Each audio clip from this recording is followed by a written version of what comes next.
The morning my aunt handed me an envelope at my own graduation party, she was already smiling the wrong kind of smile. Not the smile you give someone you're proud of, the smile you give someone right before you remind them of their place. I had just walked across the stage at Portland State, the first person in our family to finish a 4-year degree. My mother had cried in the third row.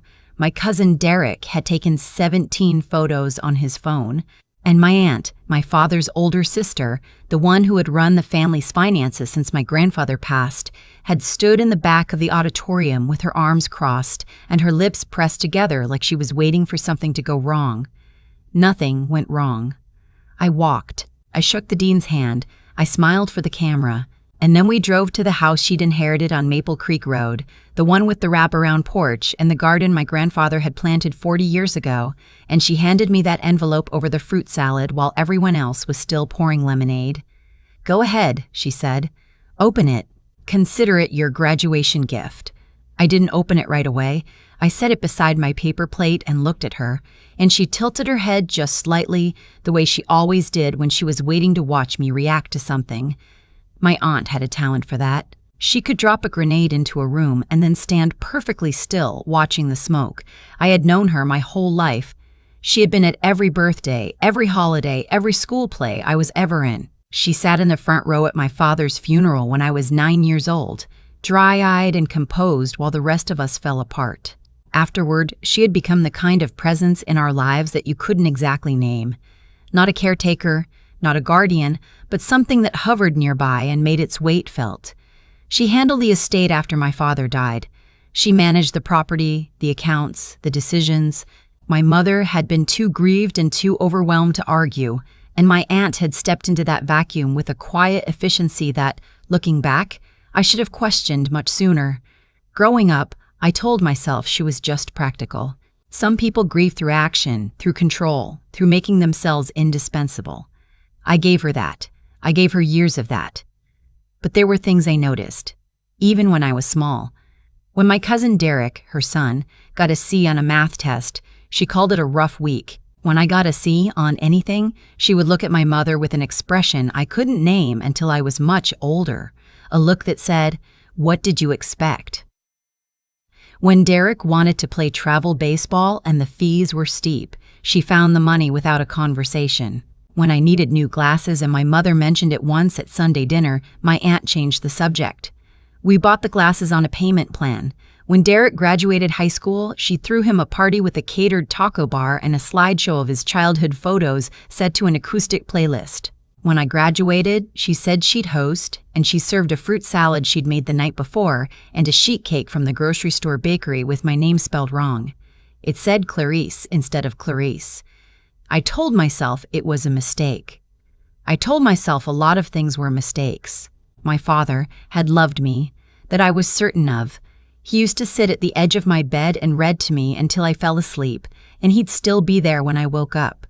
The book closed in his lap, his head tipped back against the wall.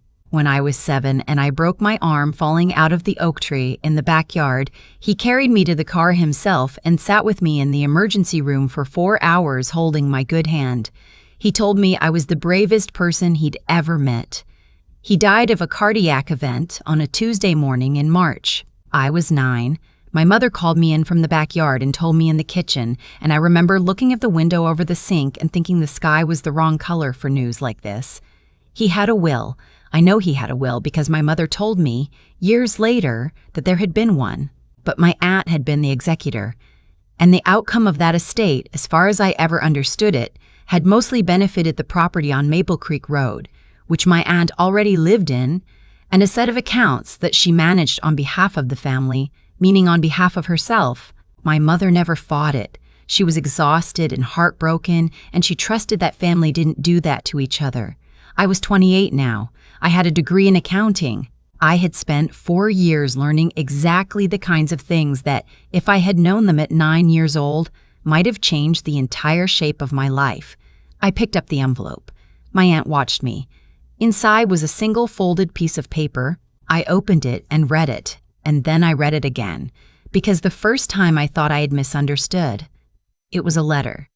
Handwritten, on my aunt's personal stationery, in her careful, slanted cursive.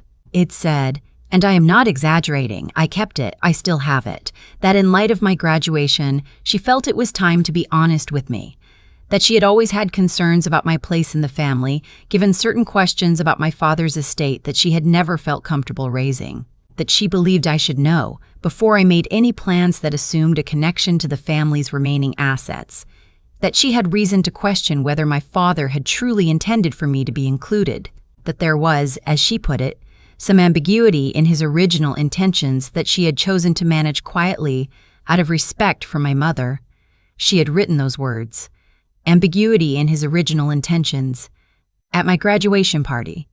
With the lemonade still being poured, I folded the letter back up. My mother was standing across the yard talking to her sister. Derek was on his phone. The afternoon was warm and the garden smelled like rosemary and cut grass. I put the letter in my pocket and I smiled at my aunt and I said, "Thank you for the party." She looked almost disappointed. I drove home an hour later and I sat at my kitchen table until midnight. I had known, in a vague and unprovable way, that something had always been wrong, that the numbers had never quite added up, that my father's estate, which should have provided something for my mother and for me, had instead dissolved into a set of arrangements that primarily kept my aunt comfortable on Maple Creek Road. But I had no proof. I had grief and suspicion and a letter that implied, without stating, that she considered me a loose end. I had a degree in accounting. I called an attorney the next morning. Her name was Margaret, and she was a probate and estate attorney who had been practicing for 22 years, and she had an office in Southeast Portland with plants on every windowsill and a manner that was warm and extremely precise. I told her everything. I brought the letter. I told her what I remembered about my father's estate and what my mother had told me over the years.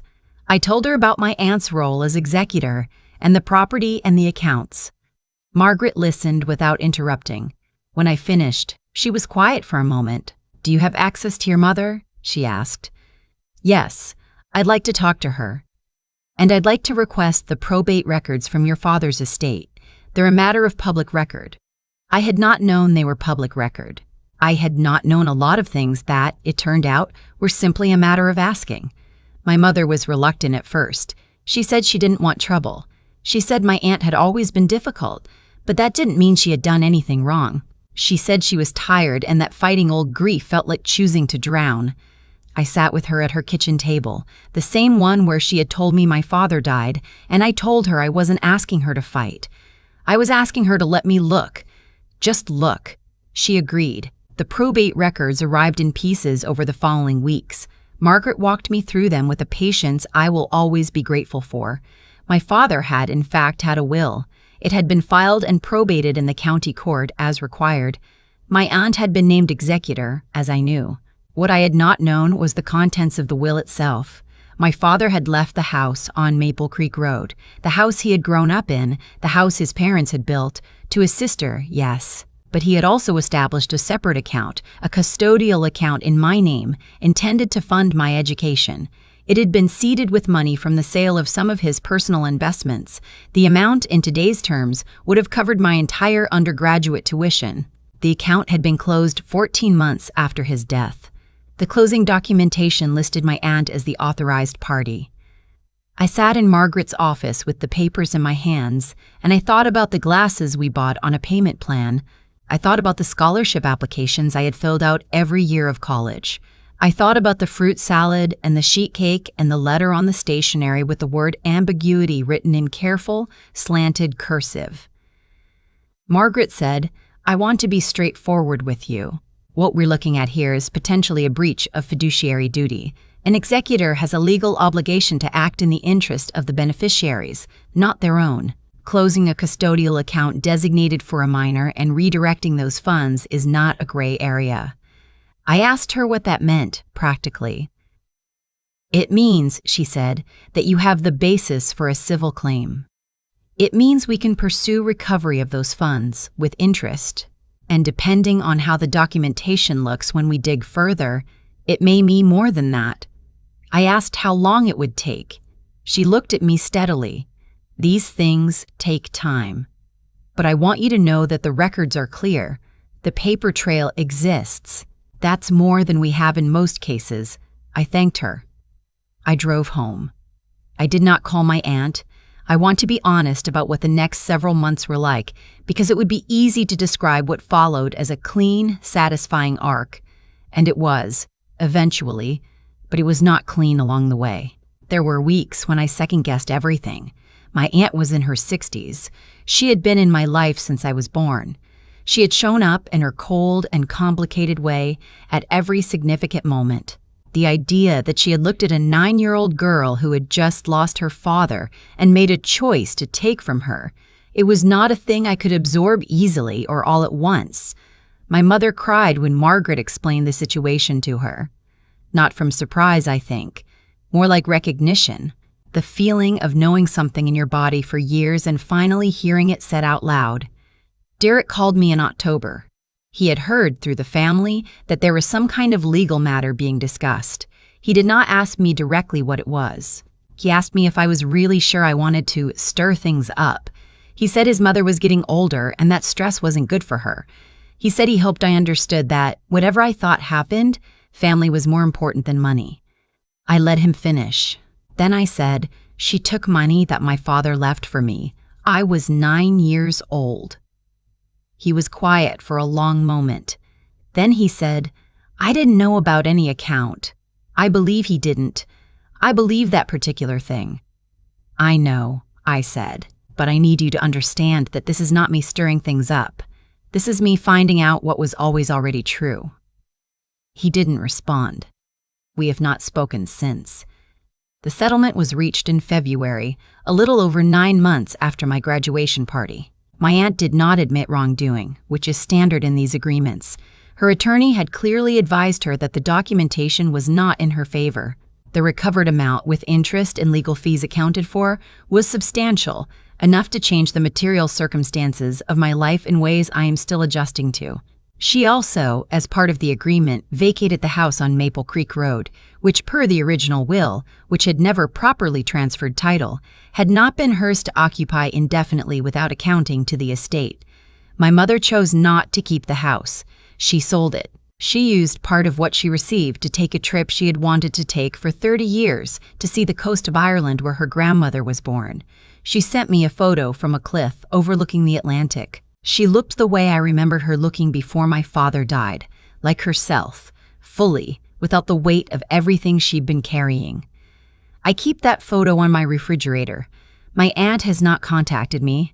I have not contacted her. I do not expect that to change, and I have stopped waiting for it to feel like a loss. She was a presence in my life for 28 years, but looking back, I am not sure what exactly I was mourning when I thought about losing her. The idea of an aunt, maybe. The family I had imagined we were. The possibility that her coldness had been something other than intent. Grief is strange. You can grieve a person who is still alive and who did you genuine harm, and the grief is still real, and it still takes time. What I know now, sitting at that same kitchen table where my mother told me the sky was the wrong color, is that my father made his intentions clear. He wrote them down. He filed them with the county. He tried to protect me before he knew he needed to. The fact that someone else chose to ignore those intentions for 19 years does not change what they were. It does not change what he meant. It does not change that I am and was always exactly who he said I was, the bravest person he'd ever met. The envelope my aunt handed me at my graduation party was supposed to make me feel small. She had been making me feel small for 20 years, and she had learned, I think, to count on it. She handed me that letter, expecting to watch my face fall, expecting me to fold the paper back up and say nothing and keep the silence I had always kept. She was not wrong that I would fold the paper back up. She was not wrong that I would say nothing in that moment. She had not counted on what I'd learned to do with silence. I used it to make phone calls. I used it to sit in offices with plants on the windowsills. I used it to read documents that already existed, that had always existed, that simply required someone to ask for them. The morning the settlement was finalized, Margaret called me before 8. I was still in my kitchen in my socks, drinking coffee. She told me it was done. I thanked her. I hung up. Then I sat for a while in the quiet of my apartment, in a city my aunt had never visited, in a life she had assumed she had diminished, and I felt the particular and specific peace of something finally being right. Not loud, not triumphant, just right. The way my father's voice sounded, reading to me at the edge of my bed, low and steady, until I fell asleep. The way the story always ended the way it was supposed to, even when it took longer than it should have. I still have the letter on my aunt's stationery. I keep it in the back of a drawer, not because I want to look at it, but because I learned something important about paper trails. You keep the evidence, you keep everything, and you never assume that silence means forgetting. Sometimes silence just means you're not ready yet.